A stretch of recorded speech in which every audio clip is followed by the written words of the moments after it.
दोस्तों, इस वक्त देश और प्रदेश में क्या हो रहा है मेरी समझ से तो बाहर है।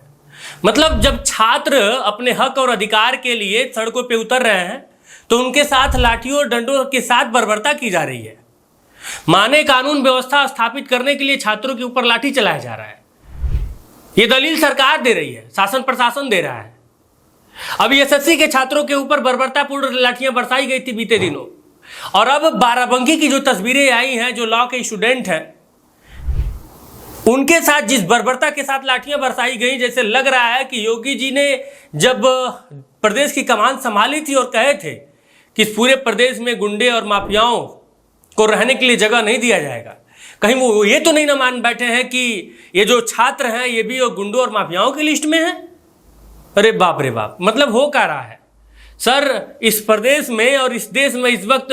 वो सब कुछ हो रहा है जो हमारी और आपकी आंखें कभी देखना नहीं चाहती हैं, क्योंकि डंका तो इसी बात का बजाया जाता है ना कि भारत विश्वगुरु बनेगा। तो छात्रों को पीट के विश्वगुरु बनाया जाएगा का? माने अध्यापक छात्रों को पीटते थे तो छात्र होनहार हो जाते थे, लेकिन पुलिस छात्रों को पीट रही ताकि छात्रों की आवाज, छात्रों के हक और हुकूक की आवाजें दब जाएं। ये सारा कुछ उत्तर प्रदेश में। चलिए अब मुद्दे पर आते हैं। दोस्तों, छात्रों के सवाल से डरने वाली सरकार अपने ही छात्र संगठन पर लाठी बरसा रही है। वो एबीवीपी, जिसे बीजेपी और आरएसएस का बच्चा कहा जाता है, आज उसी बच्चे को सरकार गुंडा कह रही है। क्यों? क्योंकि बच्चा अपनी डिग्री की वैधता पूछ बैठा। डिग्री फर्जी है या असली, ये पूछना अब बगावत हो गया है।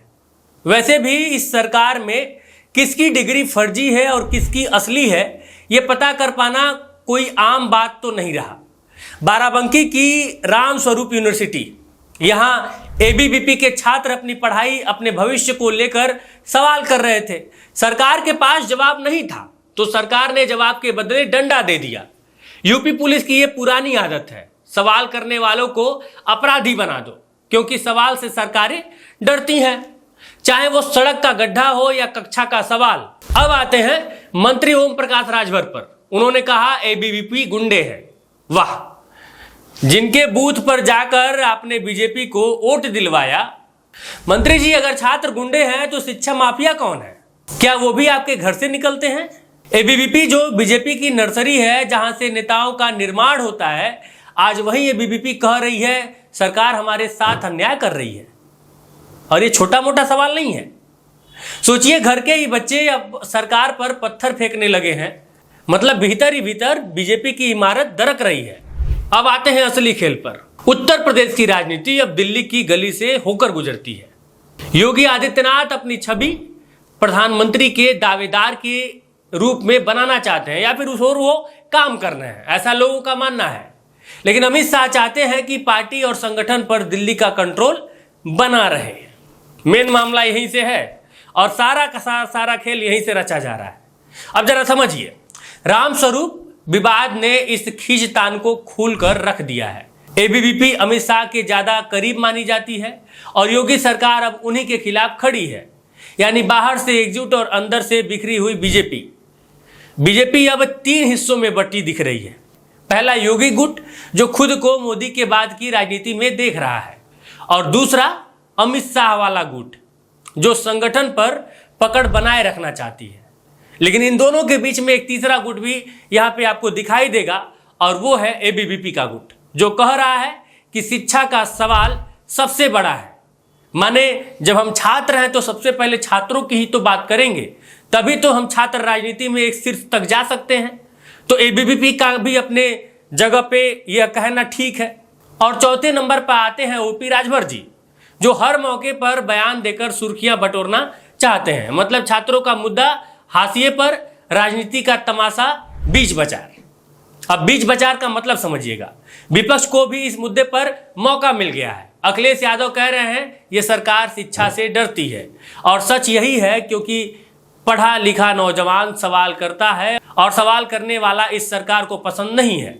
असल मुद्दा तो डिग्री की वैधता का है, फर्जी यूनिवर्सिटी का है, बिकती हुई डिग्रियों का है। सवाल यह है कि राम स्वरूप जैसे यूनिवर्सिटी सरकार के नाक के नीचे फर्जी तरीके से 2 साल से ला के एडमिशन कर रहे थे, जबकि उसके पास बार काउंसिल की कोई वैधता है ही नहीं। लेकिन सरकार इस पर चुप है, क्योंकि जिनकी जेब में शिक्षा माफिया का पैसा जाता हो उनके पास सवालों का जवाब नहीं होता है, तो जवाब मिलता है लाठी से। दोस्तों, अब तस्वीर साफ है, छात्र सड़क पर है, सरकार डंडे पर है, ओपी राजभर बयान पर है और बीजेपी गुटबाजी पर है। मतलब वही दिल्ली बनाम लखनऊ बनाम ताम झाम। लेकिन इन सभी के बीच सवाल यह है, क्या बीजेपी अब अपने ही बच्चों को गुंडा कहेगी?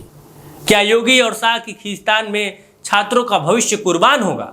और क्या सरकार सिर्फ कुर्सी बचाने के लिए है या सचमुच जनता और छात्रों के लिए? ये तमाम सवाल काफ़ी गंभीर सवाल हैं। इन सब के बीच जनता यह भी जानना चाहती है कि ये जो डबल इंजन की सरकार है, यानी कि एक तरफ अमित शाह की बात होती है और दूसरी तरफ योगी जी की बात होती है, यह तालमेल बैठाने के चक्कर में क्या इस देश के भविष्य के साथ खिलवाड़ किया जा रहा है? बहरहाल ये तमाम आरोप, ये तमाम प्रत्यारोप सोशल मीडिया पे कोई पक्ष वाला कोई विपक्ष वाला लगातार लगा रहा है, लेकिन इस मामले में आप किस तरफ हैं? कमेंट बॉक्स में कमेंट करके बताइएगा। जय हिंद।